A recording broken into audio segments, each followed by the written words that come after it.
There's a scripture in 2 Corinthians 4. I just want to read that quickly, just concerning stuff that you go through in life, difficulties, all those difficult things that you feel like this is not right, this shouldn't be like this, and you feel disappointed because of life and what life throws at you.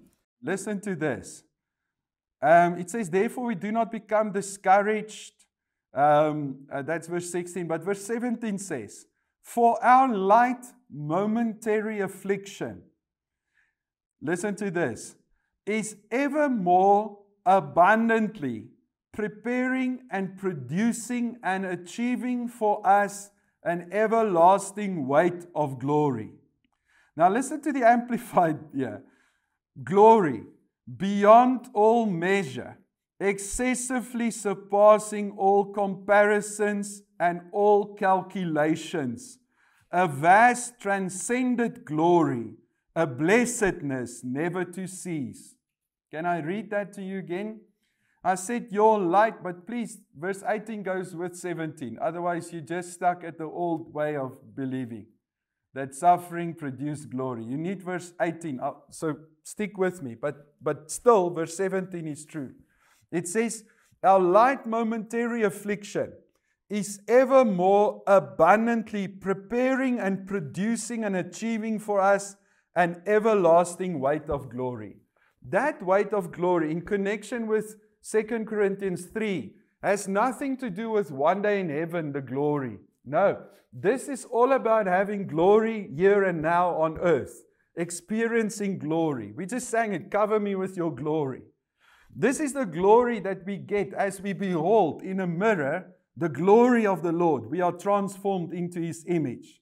So it says here, your affliction is producing glory.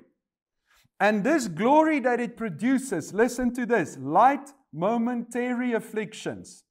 That means it's never to last. It's not something eternal.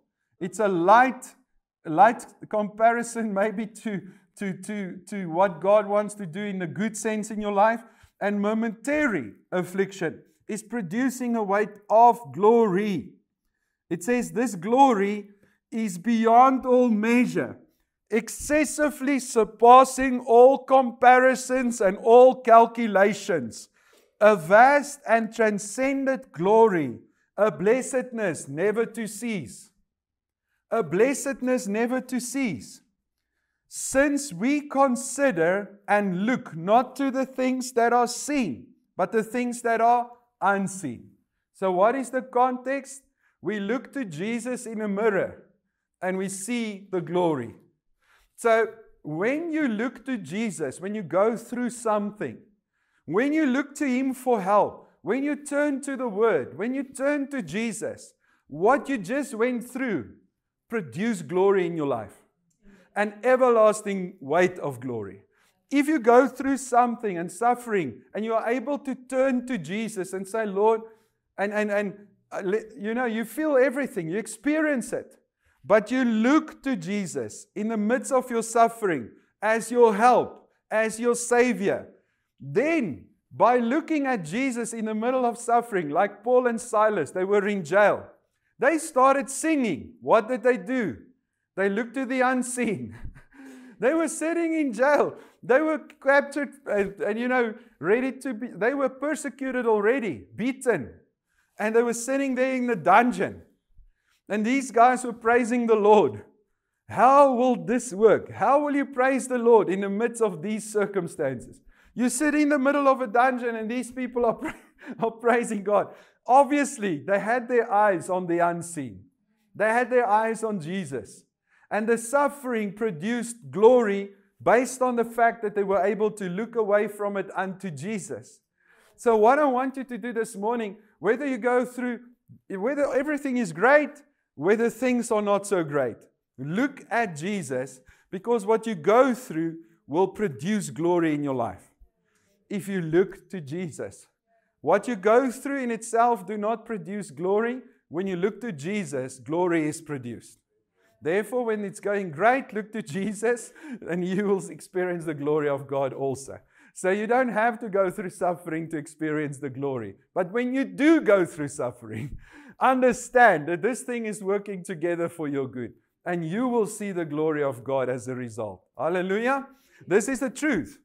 So it's producing an everlasting weight of glory, a blessedness never to cease, beyond comparison and calculations. You cannot calculate this thing. This means here and now in this life, please, it's not producing a weight of glory for one day. It's producing it here right now in your life. So as you suffer, you look to Jesus, there's a new weight of glory that's released upon your life, that's affecting all areas of your life. And you live on earth with the glory of God. There's divine protection, there's grace, there's help from God. There's a place in Christ where you live. Psalm 91 above, no evil shall befall you. So that glory increases in your life when you go through suffering and you're able to turn to Jesus. When you turn to Jesus and look to Jesus, whether it's going great, whether it's not going great, the glory is produced in your life as you look in the face of Jesus. The glory is produced here and now. That glory is real. It is God's essence. It's who He is.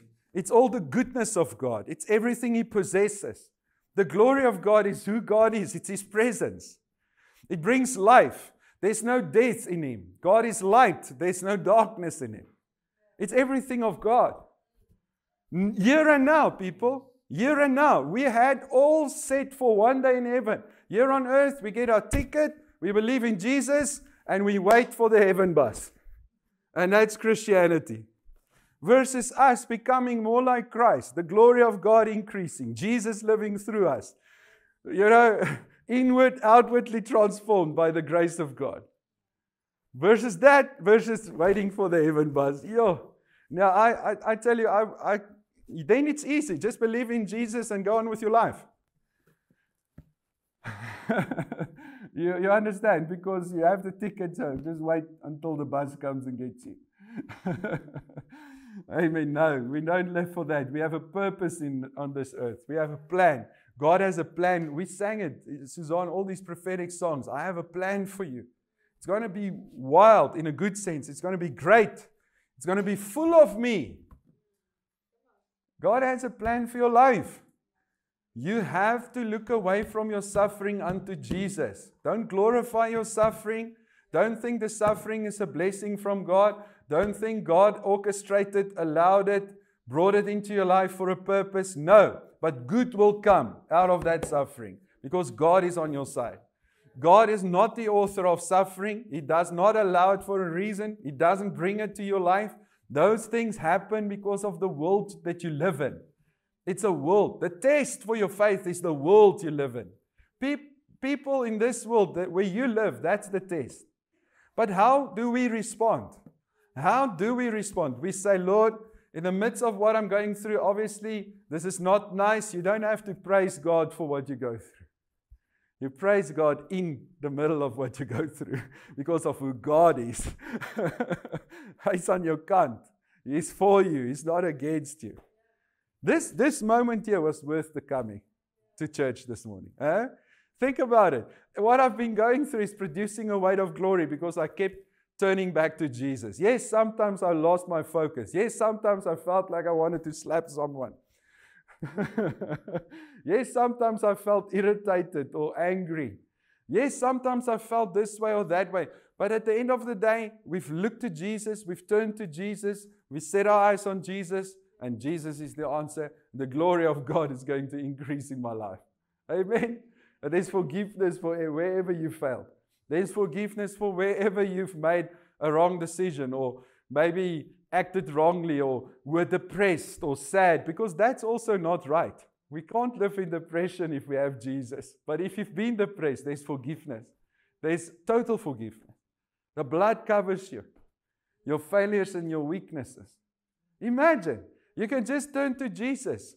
Whether you are in the situation by your own doing or whether it's just by the world that you live in, it doesn't even matter. God takes you out of it and delivers you and saves you. He's your Savior. He'll take you out of that situation. He'll bring you through. God will not leave you. He will not forsake you. I know I'm speaking to someone here and to all of you maybe. God will do what He said He will do. Okay, so now that, having said all that, that was nothing of the message. That was just encouragement. So let's go. All right, I want to read. Let's start with Romans 8, the one verse that there's many verses in Romans 8 that I've used every time, but Romans 8, verse 1. There is therefore now no condemnation. You first need to know that you are forgiven. Then it becomes easy to see others through the eyes of God. But in Romans chapter 8, I just read verse 38. I'm persuaded beyond doubt that neither death, nor life, nor angels, nor principalities, nor impending threatening, nor things to come, nor powers, nor height, nor depth, nor anything else in all creation can separate us from the love of God which is in Christ Jesus our Lord. That nothing in all creation can separate you from the love of God which is in Christ Jesus our Lord. He said, amid all these things, we are more than conquerors through Christ who loves us or loved us. So what is your victory in the midst of these things? A revelation of the love of God is your victory. That God loves you no matter what. Come on. Think about it. People live in this world without knowledge and revelation of God's love. You are growing up every day in the love of God as a child of God. What a privilege. Amen. That was also my encouragement. Now I'm moving to the message.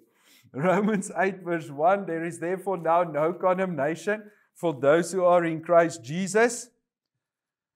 For the law of the Spirit of life, which is in Christ Jesus, has freed me from the law of sin and death. Okay, we've used this, we talked about it, so maybe God can bring even more light upon it. The law of the Spirit of life in Christ has made us free from the law of sin and death. Now, yes, Romans 7 speaks of the law of Moses, because Romans 7 says we have terminated all intercourse with the law, because we belong to another. We belong to Jesus. And then he explains it very nicely. He says we have terminated all intercourse with the law. We're no longer under the law. We are under grace. Romans 6 explains it like this. It says that sin will not have dominion over you. Why? Because you're not under the law, but you are under grace. Sin will not have dominion over you, will not reign over you, because you're not under the law, but under grace. So yes, we're not under the law of Moses, but there's a deeper thing that now, because we are under the law of Moses, or live sometimes under the law of Moses, we experience a certain thing. And so, therefore, we must realize that we've been set free from the law of Moses and placed under the grace of God. All right, but Romans 5 starts with sin entered and death through sin. So there's death upon this world because Adam sinned. And death reigned and ruled and had dominion over the world.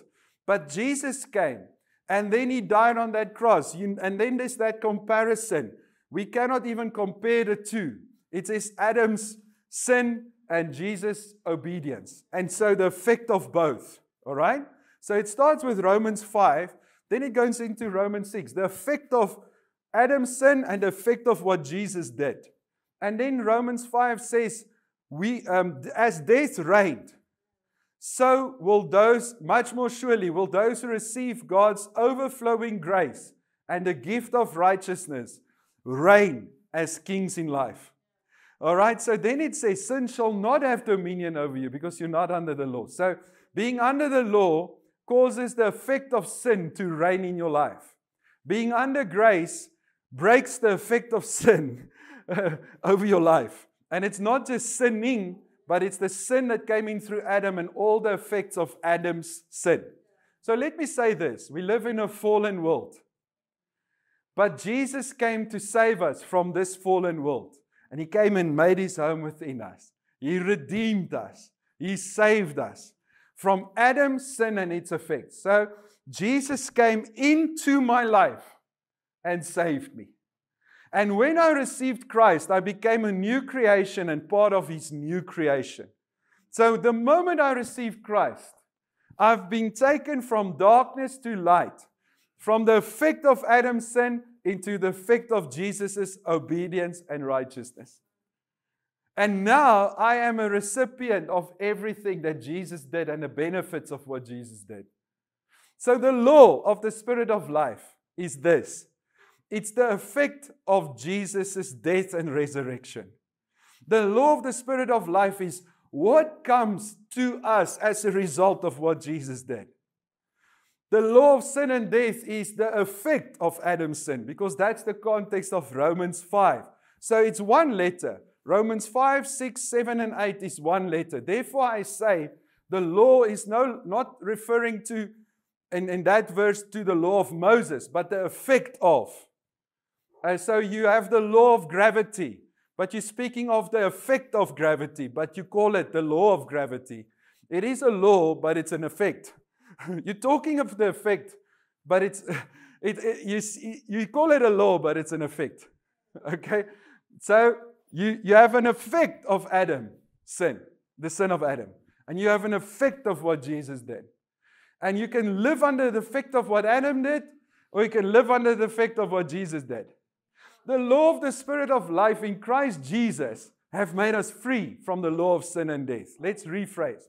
The effect of Jesus and His righteousness has made me free from the effect of Adam and its sin. Amen. So I live in Jesus free from what Adam brought. Thank you, Jesus. Okay. It's true. But Pastor, I don't live free from it. Yeah, I get slapped right, left, right, and center every now and then. Yeah, I hear what you say, but my life, it doesn't really look like it. Okay, so I'm not talking about what you experience. I'm talking about what the Word says. And then what the Word says will change the experience and start, having an effect on what you experience. So, just bear with me. It's going to be awesome. You're going to see God has a whole, let's read something. Let's read something out of the book of Job. Imagine I'm preaching out of Job. There's always a time. Okay, because people have used this book to preach the worst things to Christians that you can ever preach. They completely misunderstand. And this is a complete mispainting of God's character if you take this book not in the right context. Okay, but here's Job. And then Job was a righteous man. He had many possessions. You see it in Job 1. First of all, do you see that God had no problem with blessing a righteous man? The man was prosperous. The man was blessed. All right? But then what happened is, and so they spoke. And this is, okay, so, and the Lord said, have you considered my servant Job, that there is none like him on the earth, a blameless and an upright man? Before we continue here, all these old covenant prophets, saints, people, like that we see in the old covenant, you can see the picture or the shadow of Jesus Christ in all those stories. For example, let's look at Joseph, sold out by his own brothers, went to Egypt, made a way for them, delivered them, and provided for them. All right? Joseph, type of Christ. David, type of Christ in so many ways. And Isaac, type of Christ. Take your son, your only son. Abraham, take your son, your only son. But God, it was like a shadow or a picture, but when it came to the point of killing his son, he stopped him. So the picture didn't go through, but with Jesus, it went through, and it wasn't just a picture. It was his only son. You get it? But when the picture was, he said, no, stop. But when Jesus was crucified, they beat him. And they kept going, and the nails were put in his hands and feet. He was crucified. All right, but the picture stopped. But the image is still a shadow of Jesus, or a picture of Jesus Christ. All right? Is the right word picture, shadow? But anyway, you know what I mean. So Job, I believe, is also a picture of Christ. Listen, it says, look at my servant Job, a blameless, upright man. And the Lord said, look, have you considered my servant Job, that there is none like him on the earth, a blameless and an upright man, one who fears God? Then Satan said to the Lord, does Job fear God for nothing? Have you not put a hedge about him and his house and all he has on every side? Listen carefully. Have you not put a hedge around him?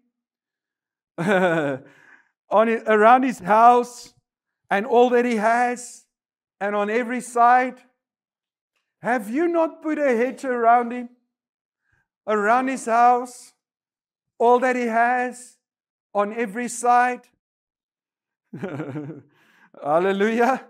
Hallelujah. Okay, so have you not put a hedge around him? You have conferred prosperity and happiness upon him in the work of his hands, and his possessions have increased in the land. Now listen carefully, because this says so much more than what you think. This is not just speaking. This is truth spoken by Satan. It's a very funny thing, but anyway, God can do stuff like that. He says, have you not put a hedge about him, around his house, on every side? You have conferred prosperity, happiness upon him, and the work of his hands in his possessions have increased in the land. But put forth your hand now and touch all he has, and he will curse you to your face. And the Lord said to Satan, behold, all that he has is in your power. Only upon the man himself put not forth your hand. Put not your hand upon himself. So Satan went forth from the presence of the Lord. All right, so the story that everyone takes, I know it's a very rough story, but understand something. This is a picture of. This is what happened. So before you even associate closely with Job, let's make sure where you are and who you are. Job lived before the cross. Satan, after that, was defeated, conquered, knocked down, defeated forever when Jesus died on that cross. He is no longer standing. And yes, he can still accuse you in your heart, but with lies, but he's defeated.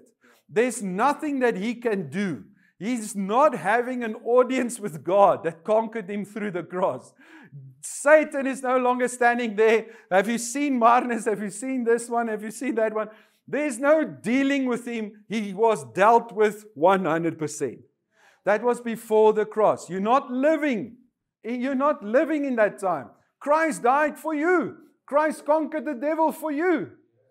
There's no chat between God and the devil concerning your life. Come on, he's eternal. He's an eternal enemy and he's been defeated. It's like before the war was finished and during the war.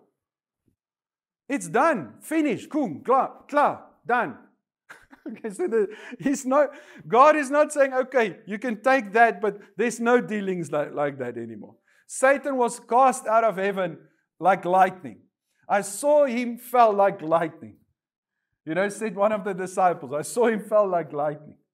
So Jesus said it, or when they were walking, and so Satan was cast out of heaven.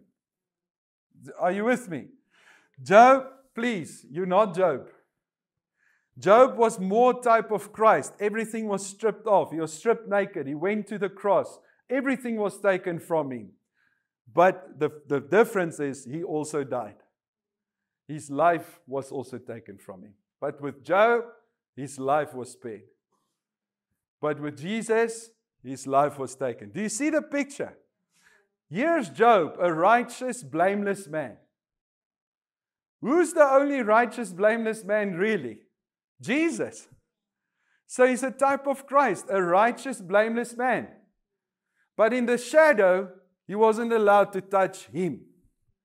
But when Jesus came, he did die and was crucified, but was raised from the dead. Hallelujah.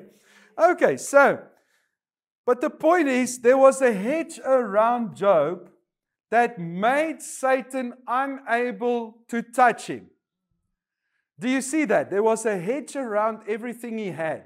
He had happiness, prosperity, and possessions. The guy was super blessed. But now around his life, there was a hedge that could not be penetrated in the slightest bit by Satan and the devil. And that is a picture of your life. Come on, that's where you are. You are seated with Christ in heavenly places. Christ is in you. You are in Christ. Christ is the hedge around your life. You are, in fact, He's the hedge around your life and He's the life within your life. There's no room for darkness. There's no room for Satan. There's no room for sin. There's no room for sickness. There's no room for whatever Adam brought in. The effect of Adam's sin was still there in Job's day. But Jesus came and defeated the devil once and once for all. Therefore, now for us who believe, the effect of Adam's sin is broken over our lives, and we are living in Christ, and the hedge is perfectly surrounding your life. Think about Jesus at the right hand of the Father. Then think about you right there. Then think if right next to the throne of God, will there be darkness? Will there be sin? Will there be anything that the devil can bring? No. And that's where you are seated. Disappointment, failure. Is there anything like that at the throne of God? Yes, we experience it in life, but I already started off by sharing with you. But that's not the truth concerning our lives. That's not really who we are, and that's not really where we are. But if we never hear this, we'll never believe this. And if we never believe this, we'll never experience this life. The word of the Lord needs to come to us that we actually see who we are and where we are surrounded. Remember Elisha prayed, Lord, open my servant's eyes. Open his eyes. And he saw that the mountain all around them, there was angels surrounding them. Elisha said, there's more for us than there is against us. Lord, and the guy said, Lord, we are surrounded. Yeah, and Elisha thought, we are surrounded, but not like you think. We are surrounded by angels. And there's more for us than there is against us. Psalm 91 is in your Bible, isn't it? Is the church hearing me this morning? I said, Psalm 91, no evil will befall you. Those who dwell in the secret place of the Most High will remain stable and fixed under the shadow of the Almighty. I will say of the Lord, He's my rock, my refuge, my God. In Him, on Him I lean. In Him I trust. No evil shall befall you. Is that true? Yes. Is that your experience every day? Not yet. How will you get to that experience? By hearing. But we preach the word always infiltrated by reality. Like we basically mix the truth with reality. And then people preach their desert experiences and how they go through a desert and how God forms your character in the bad place. And people preach stories. And how can you ever get to a place of real faith and rise up to the level that God actually placed you in? I just shared to you the truth concerning the sufferings of our lives. That's the truth. That's not a story. But people speak their experiences, what they've been going through, and amplify that to the point where they try and mix the Word of God with their experience. Now I want to tell you, Psalm 91 is not just there, written for you to admire and wish it was true. It's written there so that you can live every single bit of that life, where no evil befall you, where the goodness of God is constantly evident in your life.